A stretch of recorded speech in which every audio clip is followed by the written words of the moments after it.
Bonjour à tous. Alors comme je vous l'ai dit dans la vidéo précédente, dans cette vidéo de la formation WebDev Perfectionnement, nous allons parler du passage de paramètres par les URL.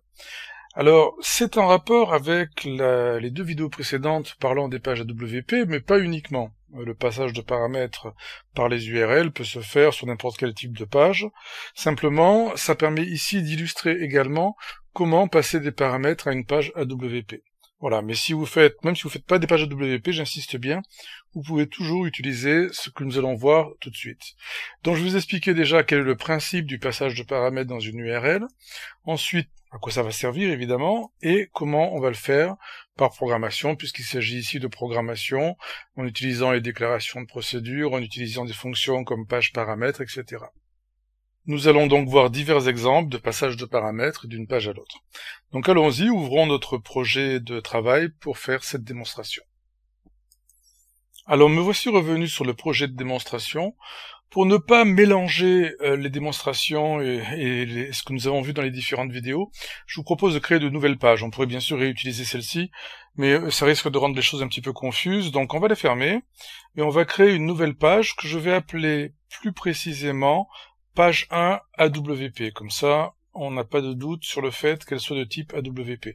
Cela dit, ça ne change pas grand-chose ici pour la démo, ça pourrait être une page normale, ça n'a pas de différence. Donc page 1 AWP, je vais dans les propriétés de la page, voilà, et je la déclare comme étant de type AWP, mais je vous le dis, pour cette première partie de la démo, ce n'est pas important. Je le fais simplement pour rester en cohérence avec la vidéo précédente. Ici, un petit libellé, je vais écrire dessus page 1, comme ça, quand on la verra, on saura exactement où on est. Voilà, et ici l'idée ça va être d'ouvrir une deuxième page à laquelle je voudrais passer des paramètres. Ça peut être quelque chose qui a été saisi dans un champ, ça peut être n'importe quoi, c'est pas très important.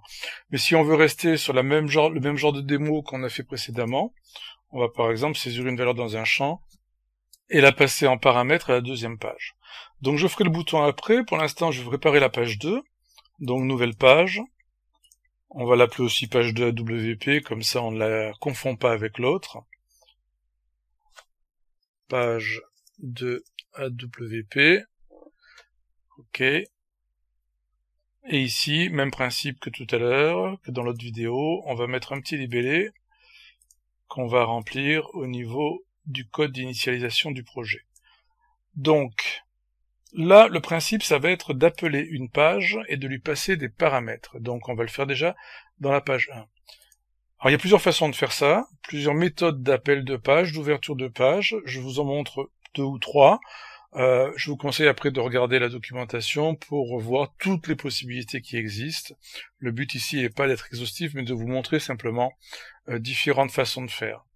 Donc ici, je vais écrire page 2, voilà, pour me souvenir que quand je clique sur le bouton, j'appelle la page 2. Je vais aller dans le code de ce bouton, et ici, on va utiliser donc une fonction qu'on a déjà vue, et qui est page affiche. Voilà, le nom de la page, donc ça sera la page 2 AWP.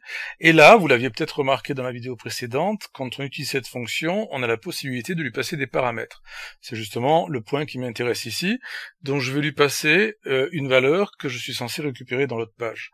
Et là, puisqu'on était parti là-dessus, je vais lui passer le champ de saisie, que je n'ai toujours pas renommé, mais c'est pas très important. Voilà. Maintenant, je vais aller dans la page 2. Et c'est ici que c'est intéressant, c'est comment récupérer les paramètres passés par la première page quand il a appelé cette page.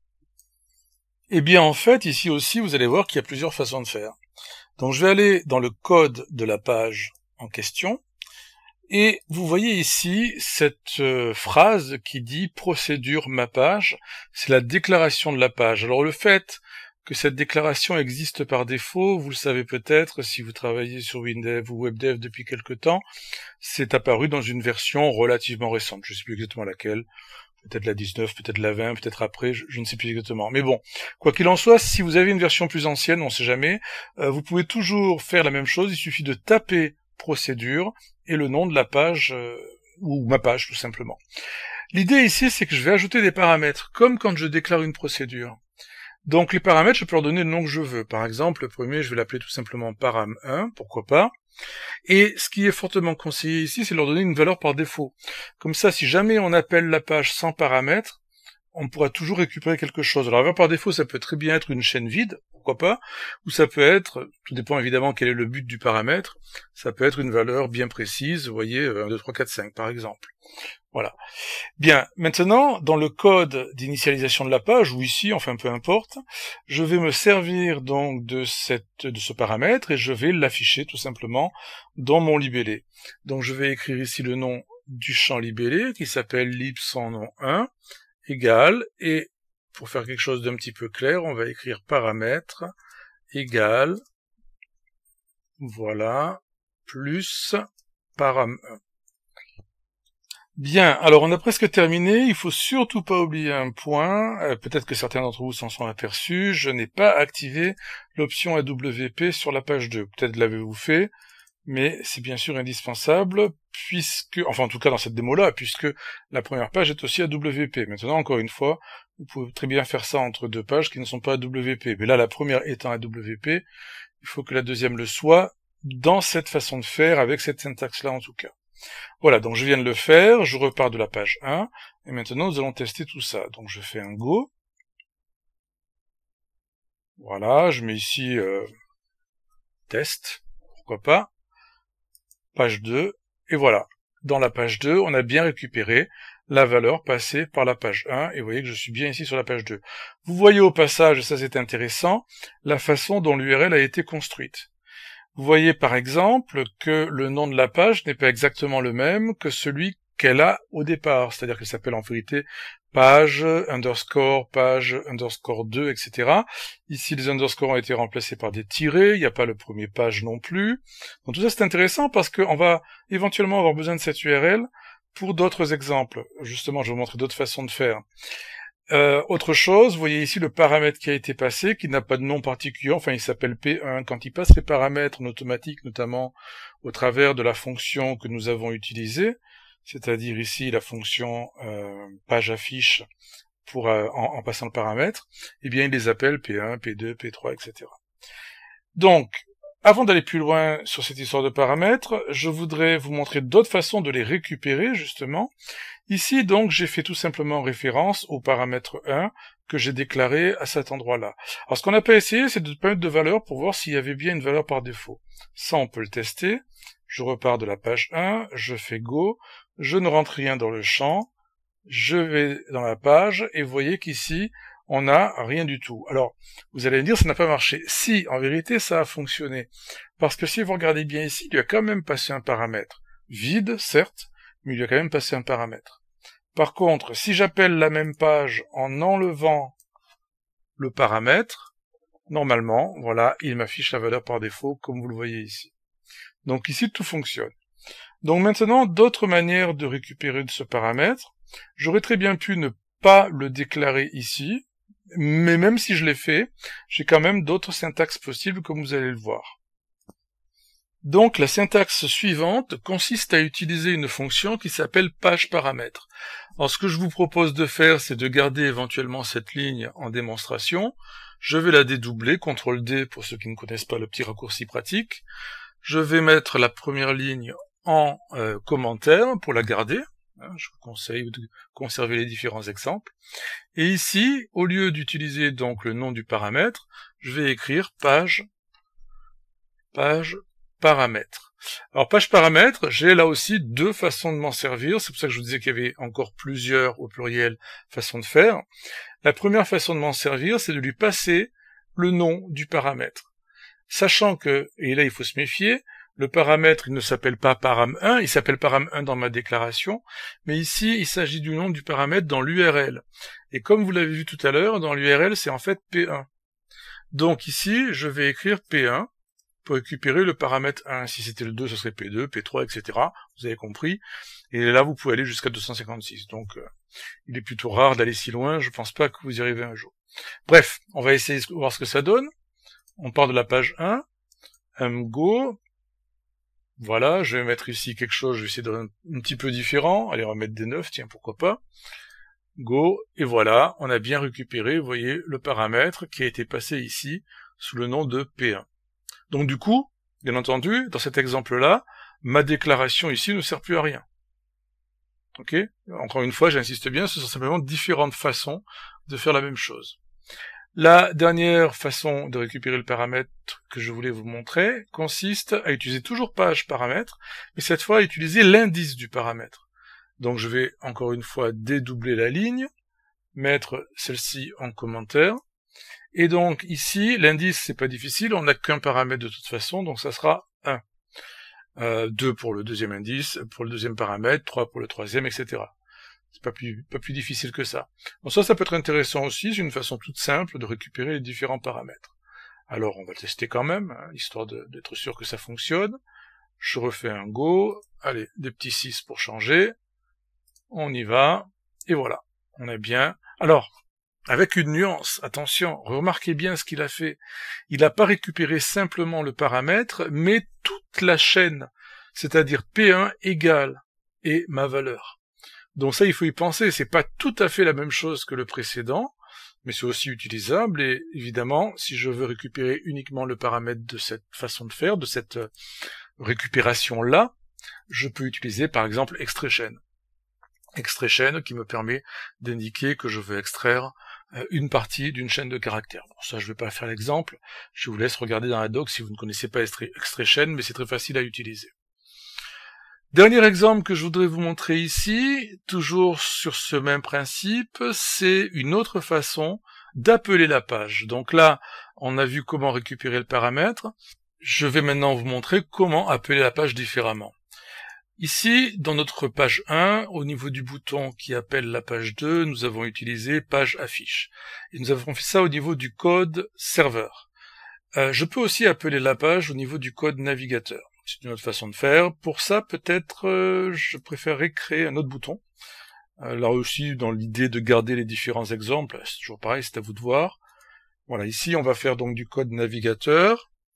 On va écrire page 2, navigateur, par exemple, pour le distinguer de l'autre. Bien. Alors, pour appeler avec du code navigateur, il faut penser à désactiver le code serveur. Alors, désactiver, c'est beaucoup dire. Ce que j'entends par là, c'est qu'au niveau des propriétés du bouton, dont vous double-cliquez dessus, au niveau de ces propriétés, on va désactiver l'option ici, envoyer les valeurs au serveur. Puisque si vous cliquez là-dessus, enfin, si vous prenez cette option, quand on va cliquer sur le bouton, il va appeler le code serveur et surtout envoyer les différentes valeurs au serveur. Envoyer les valeurs, ça me gêne pas plus que ça, mais c'est surtout que je ne veux pas exécuter le code serveur. Donc ici, je vais dire aucune, et par contre, on va donc passer le paramètre au niveau du code navigateur ici.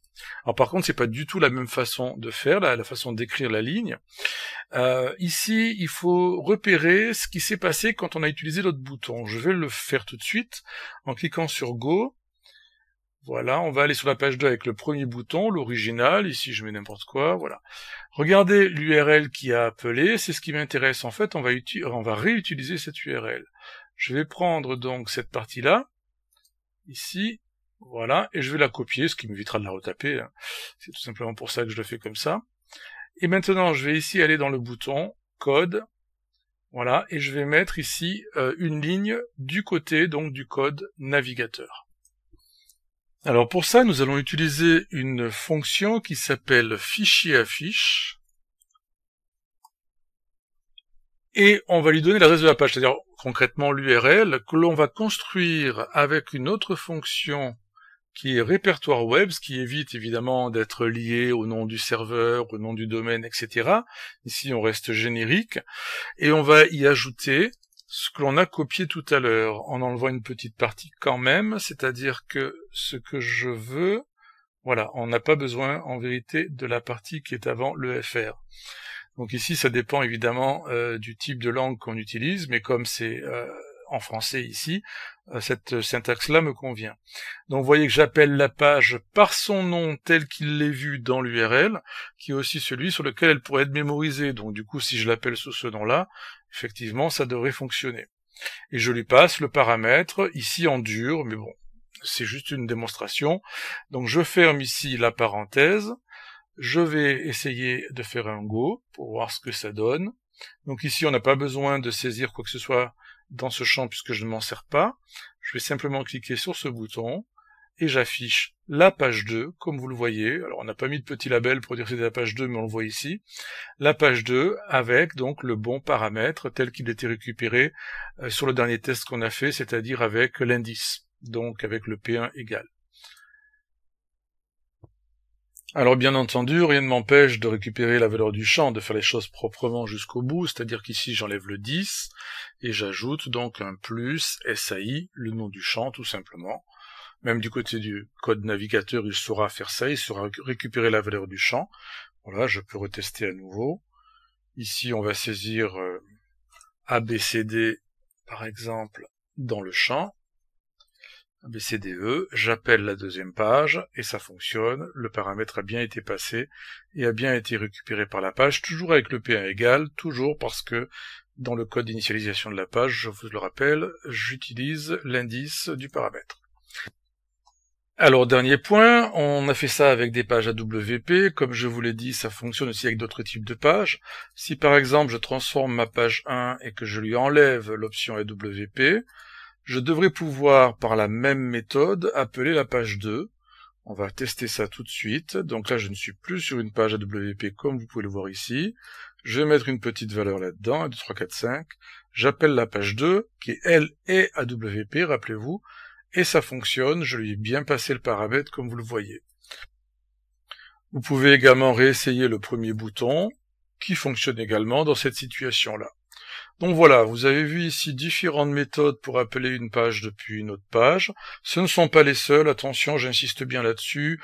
On peut par exemple également utiliser les options qui sont ici dans les actions prédéfinies pour appeler par exemple directement une page, donc même pas besoin de code. Par contre là, ce sera plus délicat pour passer des paramètres. Donc vous voyez, tout dépend vraiment de ce que vous voulez faire et de la manière dont vous voulez que les pages communiquent entre elles. Très bien, je vous remercie de m'avoir écouté. Je vous dis à tout de suite pour la vidéo suivante qui va nous parler des sessions pré-lancées AWP. À bientôt.